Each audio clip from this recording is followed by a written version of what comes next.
Welcome to the Authority of Love on another Family Foundation Friday with our co-host, Mr. David Walls from the Family Foundation. I'm your host, Greg Williams, and we're glad you've joined us. Love and Lordship wants to remind you that our vision is every life and relationship built on the love and lordship of Jesus Christ.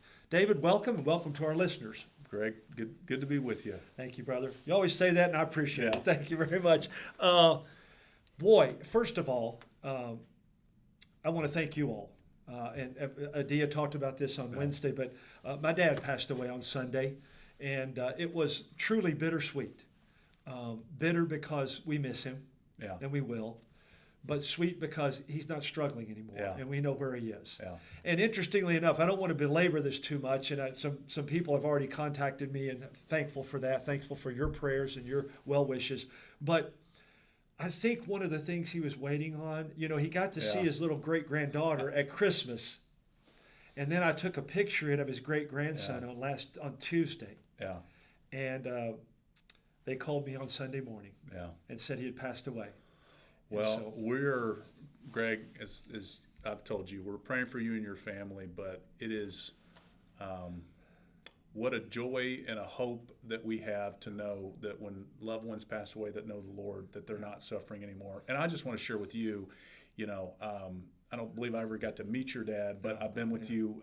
We've done this now for going on 2 years, and I've seen the way in which you and your family have cared for your dad, and you've shared some of those, just everything that's a part of that. But you have been just a great witness for Christ in how you've gone about doing that.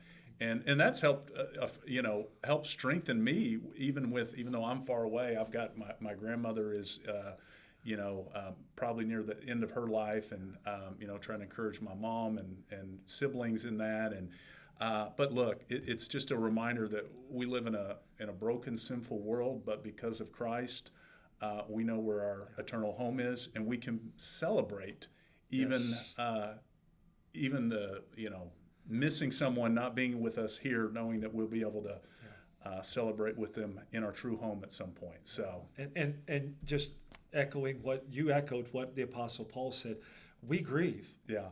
But we don't grieve without hope. Right. We grieve with hope. And I appreciate your words. Yeah. Thank you for those encouraging words. And let's just keep this between you and me. Your grandmother's about the same age as my dad, so we'll just keep that between us two. But anyway, thank you all. By the way, we're going to have a celebration of life. We literally are going to celebrate his life tomorrow at Jessamine Christian Church. So we're truly looking forward to that, because we know, and thanks for those who have gotten online and Facebook and other things that we've done. Thank you for the encouraging comments that just honored my dad and glorify the Lord, because that's been our prayer, and we want to continue that. So let's move forward then, David. Thank you again. Last week we talked about several possibly good bills going to the governor's desk, much of it because of the work of the Family Foundation and Kentucky Right to Life, and you guys were awesome as always. You guys, listeners, praying and calling and emailing, so thank you for that. Tell us what happened with that, David. Yeah, and obviously, the faithful work of so many legislators that are committed to these important issues. The first one we'll mention, and again, we had a midnight on Friday of last week, and our policy team was there till the very end. If you're on our social media channels, you saw a photo we posted shortly after midnight, advocating till the end on a couple of key bills, but some ones that got across at different points last week that are now on the governor's desk. And again, we're in the veto period now, where the governor can choose whether he wants to sign, veto, or if he does nothing, it will eventually just go into law, some of these bills. And then the legislature has the opportunity, they reconvene on the 27th and 28th, and they have the opportunity to override any vetoes and to do no business. But anything that they would, new bills that they would pass on those last 2 days, run the risk that if the governor was to veto them after that, there's no... Still worthwhile to do, though. We'll talk about those in a minute. Still worthwhile, yes. But I know you already, with our good mutual friend Adia Wishner, talked a good deal in depth about House Bill 90 and a little bit of how that important issue came together. But I just want to reaffirm that we are very thankful that important law that does several things, but the part of it that's getting the most attention is the clarifying Kentucky's existing pro-life laws, making very clear in law what abortion is not.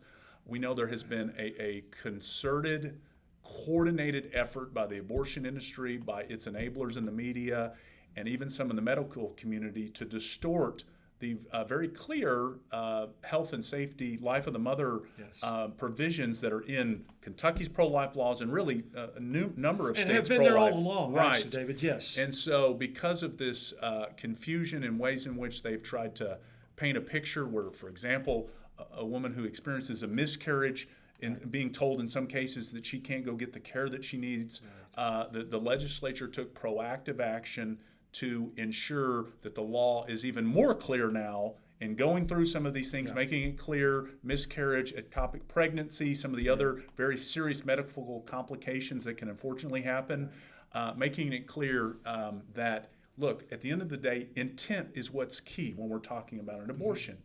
An abortion is always an intentional act so focused on taking the life of the unborn child. Of that baby. That's if right. you are taking action with the intent to save the life of the mother or to save the life of the unborn child, if the complications or both, however, that is not an abortion. Right. And so this bill clarifies that, makes it very clearly, clear. Right? Yes. There'll be more to say, about that. I want to actually spend some time and hopefully have an opportunity to maybe record something with Adia for our supporters to help them understand, because we're already seeing, Planned Parenthood and others.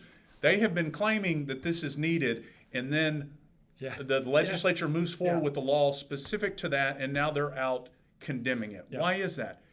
They don't, because they want abortion re-legalization here in Kentucky, and they don't just want some other exceptions. They want full stop abortion on demand through all 9 months of pregnancy. Anything short of that, they will condemn, and in fact, that's exactly what they're doing now, going so far, Greg, to actually say that this law that simply provides clarity to protecting the mom and the baby in the womb is going to lead to people dying. People will die, is what was said by the Planned Parenthood leader here over the Kentucky, and that's just such a profound statement in light of the fact profoundly wrong it is for an organization that is probably, at least for sure here in the United States, a singular organization responsible for the most deaths, murders of innocent preborn human beings created in the image of God than any organization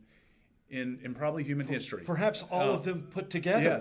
Yes. Planned Parenthood is more responsible. And so, because of that, we're continuing to see growing calls to ensure that Planned Parenthood is defunded at the federal level.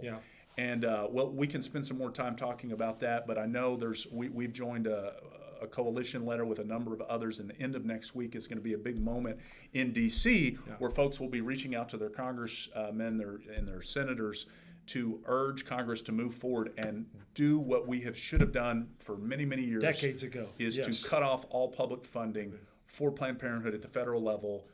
They're a heinous, evil organization, and increasingly, as was reported in the New York Times, their medical facilities are falling apart, probably because they're using most of their resources for advocacy and political work, as opposed to healthcare. That's right. And let me sum that up real quick, David, because I said this with Adia, and I think it's worth repeating. The reason they're so angry is because this bill clearly defines what you said, what it is and what it isn't. They have no teeth for their lies and deception now. Right. We can't say, but matter of fact, they would say mothers' lives are in danger if we take this away. There's never been a case of that. Doctors have always taken that into consideration. Now we codify it, and that's why it's so important. So please keep praying. I've been praying for 30 plus years for this specific issue, because $500 million to a group that does this of our tax dollars is not right. It's not. And so we're praying it ends. And so they can get more information from you here at the office, right, about that defunding? Yeah. Okay. Yeah. Okay, do that. Check it out at info@kentuckyfamily.org. Give us some more updates, David, as we wrap up this segment today. Yeah, just a quick rundown of other important bills that got across the finish line that are at the governor's desk. We're waiting to see whether he's going to veto or sign some of these bills. HJR 15 to restore the Ten Commandments monument at the Kentucky Capitol. That got across the finish line. Praise the Lord. It's at the governor's desk. House Bill 4, banning and defunding harmful DEI in our universities, sitting at the governor's desk. This came up in the very last hour after 11 o'clock, but both Senate Bill 2 and House Bill 495 got across the finish line. House Bill 495 reverses the governor's so-called unlawful executive order banning conversion therapy. It also provides some taxpayer protections for funding or paying for gender transitions in Medicaid. Senate Bill 2, somewhat related, protects tax dollars for paying for gender transitions for those in prison. Okay. So both of those bills, Medicaid, did that keep saying the Medicaid bill? is a part of House Bill 495. Okay, So those all got, and then also another one we were tracking the last days was House Bill 208 to ensure that cell phones are not a distraction in our schools. That got across the finish line. There were some important bills, though, that unfortunately didn't get across the finish line. We'll be breaking more of this down once the session is completely over. But one of note that was right at the finish line, all that had to happen was for House leadership to call it up for a vote. It was all the way through the process, just needed a final vote in the House, and we're disappointed they didn't take it up, was Senate Bill 132 by Senator Douglas to protect the medical conscience rights and free speech of medical professionals. That bill we have worked and others have worked on that bill now for 6 straight sessions. And it has passed the Senate, this previous session and this session, and then this session it got out of committee in the House, it got its second reading. All it had to do was be taken up for a vote. And so very disappointed that the House leadership did not take that issue up. But we're committed as so many medical professionals and others continuing to advocate. Stay tuned for updates on that issue. As we said, the legislature can still pass bills the last 2 sessions. And we can pray. And I certainly think there could be some wisdom in go ahead and passing this bill still, letting House members enthusiastically support this bill like it was in the Senate for the first time. Get the governor on the record. And then we'll see what the governor the governor does on this issue. So stay tuned for updates on that. Again, that was Senate Bill 132. Much more to say on some of the other issues, but probably best we save that for a future episode. Yeah, we'll have plenty. Yeah, absolutely. Of course. So, again, you can continue to call on some of these things. Call the legislative message line, 800-372-7181, just to let your voice be heard. Absolutely. Because the more that happens, the more the good pressure is put on legislators and even the governor. You can call the governor's office and do the same thing. And then again, Greg, by this time next week, we'll know what the governor has done or not done, and that we'll be in the final 2 days of the session. And so there may be a need to encourage the legislature to override some vetoes. Last thing that I'll mention, we recently joined an amicus brief at the Supreme Court on a very important case from Maryland defending the parental rights to ensure that parents are not forced, or their kids are not forced to have to go through LGBTQ curriculum. We'll be talking more about this important case, more to say on this in the future, but a lot going on. Yeah, there is. Thanks for your listening, and thanks for your prayers and your action on this, because it makes a big difference.